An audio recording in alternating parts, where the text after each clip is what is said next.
by his agency. There had been questions about Williams' future in San Francisco. He had a massive cap number in 2026. The Sides, after weeks and months of talks, finally finding a path forward. Now, what'll be interesting to see is tackle still potentially a priority for the 49ers in the draft. Trent Williams, one of the best to ever do it, a future Pro Football Hall of Famer, but he's pushing age 40 at this point. They are going to need a succession plan sooner than later. They also have other needs, including at wide receiver. This at least solidifies the position for the next season to come here. We'll see what else it means for the 49ers. And by the way, just a quick message to Kyle Brandt, and I understand the embracing of conspiracy theories that Aaron Rodgers would appreciate. The Steelers do not know. They think Aaron Rodgers is going to play. The indications, the fact that he's working out, the fact that he's talking to Mike McCarthy, other people in the building, it all points toward Aaron Rodgers is going to play. But it's Aaron Rodgers until he actually shows up and signs a contract, which they would have to negotiate, and is on the field. There is always that possibility he decides to walk away. Aaron Rodgers is not the same player at this stage in his career that he was in his prime. You could see it last season. He gutted it out through injuries. His legs aren't quite the same. His mobility's not quite the same. He wants to make sure that he's going out in the right way. That's always part of the broader picture for a guy who, of course, is very in touch with the universe, very in touch with himself and his legacy. We'll see. I certainly believe Aaron Rodgers ultimately is going to be the Steelers quarterback. Maybe a definitive answer coming in the next few weeks prior to OTAs. Tom, I can't tell you how much I respect the reporting and the insight. I think the Steelers do know. That's my suspicion. It's not a conspiracy. It's just looking at the real estate, and I think that they do know. And there's an agreement amongst all that we keep it in-house, and then afterwards we'll let everybody know. But Tom, I respect what you're doing. That's just from where I'm sitting. I think they know. Okay. They don't know. Okay. Agree to disagree. They need a contract. They need a contract. A contract. They'll get one. They'll finalize the deal. They'll get one. And that is still part of it. I don't know where we landed on that. What I do to trade news comes down over the weekend, for example, one that involves the Bengals and the Giants. So, Tom, walk us through the details on how Dexter Lawrence became a part of the AFC North. Well, Jamie, let's talk about this from the Bengals' perspective, because you don't see trades like this happen very often. A top 10 pick for a veteran player like Dexter Lawrence.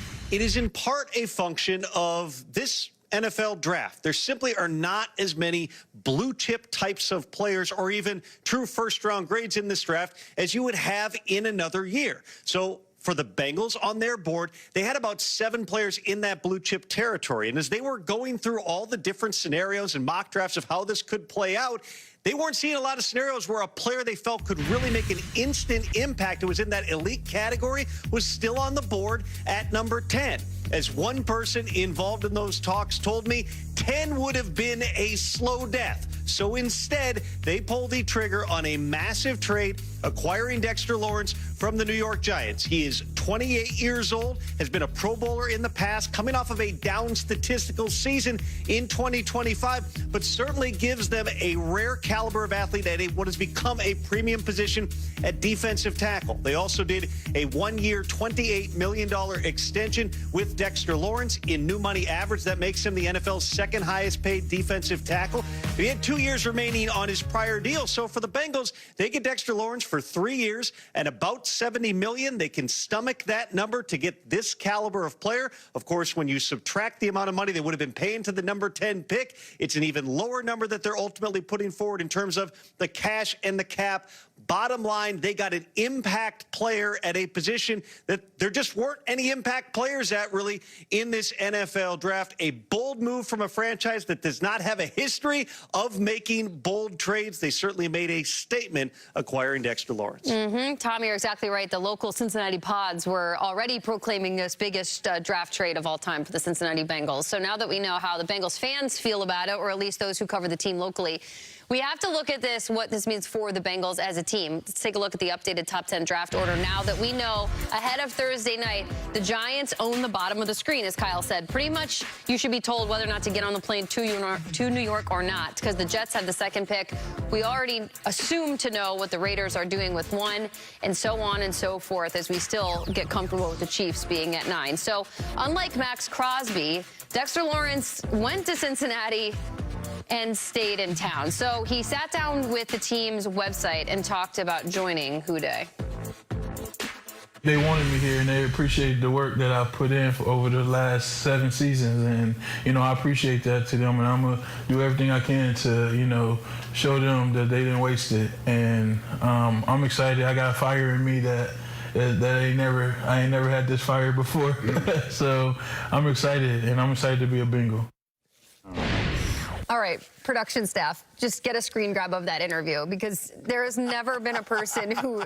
Look at Dexter Lawrenc in that chair. Boy, struggling in that chair. That's a big boy. That is a big boy. Big boy. Do we have that? Look at Oh, my gosh. You're doing a thigh master in that thing. You look fantastic. He is ready. He said he has a fire in him now that he's going to go compete. Yep. Also, look at that artwork in the back. Man, I'm happy about that's for the Bengals. Manti, Bengals trading away the 10th overall pick to get some help on defense. Look at that man. He is going to be an absolute menace. Yes. What does this mean for the Bengals' perspective? Well, I know what it would mean for a linebacker to have Dexter Lawrence in front of you. Right? It's the biggest blessing you could have. And let's just say make-believe.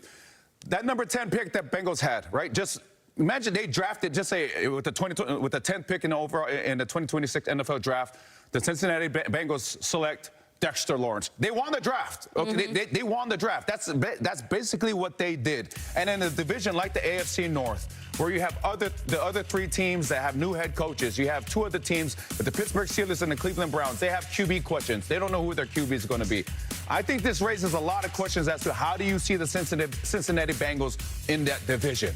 Now they're very, very competitive. Now you better take that Cincinnati Bengals team very, very seriously, because they're going to cause a lot of havoc, not only offensively, which we've seen for years, Isaiah, but now on the defensive side with the facelift that they made with their front. You know why you're so excited about that, Manti? Why? Because the Cincinnati Bengals want him to do exactly this. This is why they're bringing him in. They're bringing him in to stuff up the holes just like he stuffed up that chair. Do we have that picture? Bring that picture up for me, Rick. That's how they want him to do. They want him to stuff up them holes and run hustles, just like that. Running backs aren't going to have anywhere to go. Listen, Sexy Dexy can be an absolute dog. He has been a dog in this league. The question is, will he? And only person that can answer that question is Dexter Lawrence. He has had up and down seasons over the last 3 to 4 years, has not had a lot of consistent play. That's indicative of somebody who is deciding to or deciding not to. Maybe now that he's in a new city, he has a pocket full of money, maybe he'll decide to be that beast that we all know that he can be.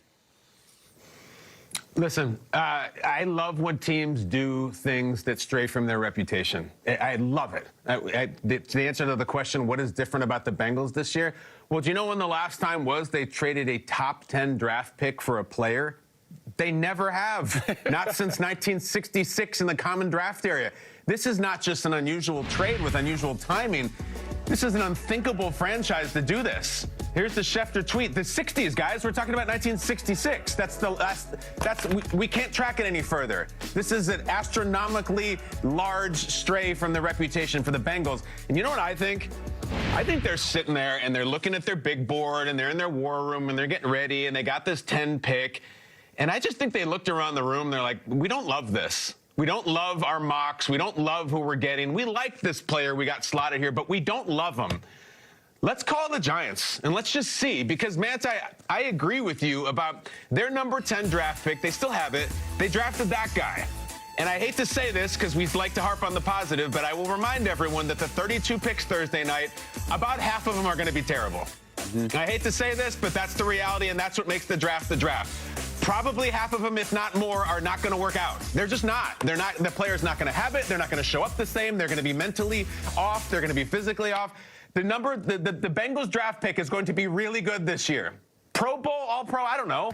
But I guarantee you he's going to be out there starting. That is already a win. And then if you look further into it, okay, last year the Bengals rush defense, 32nd, worst on the planet Earth. Terrible rush defense. Last 3 years, the Bengals, 29th in rush defense. So you have this beautiful thing, and it's Burrow and Chase and all these receivers, and then the other team just comes on the offense and just runs it right up the middle, and Burrow stands on the sideline. They're like, no more of that. So not only were the D tackles in this year's draft not really good comparatively, I've seen research that the next year's draft is not good at D tackle in 2027. They saw that. They saw who we were going to take at 10. They loved none of it, and they said, let's go now. let's get Dexter Lawrenc. Maybe it's a few concerns about him, but we like him better than anybody we're looking at in the draft. It's not like he's 33 years old. He's still in his 20s. I think it's really interesting that they did this. I know the Giants are looked at as this winner because they got the 10 pick. The 10 pick is nothing. It could be complete bust. The Bengals used it to get a very good player who will start week 1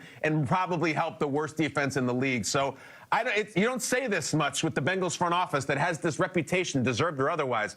I like what they did, and we'll see what the Giants do. Yeah, it's well said. Perhaps for one time we can just say that both sides won, because while the Giants have to build on both sides, the Bengals had an immediacy issue, which is to keep Joe Burrow happy, and that was necessary on the defensive side of the ball. So with that, that's the news that happened on the trade front over the weekend, but that trade is completed. You saw Dexter Lawrence walking into that stadium. Tom Pelissero, we got to bring you back, because one that is not yet completed, yet we continue to keep our eyes on. It's because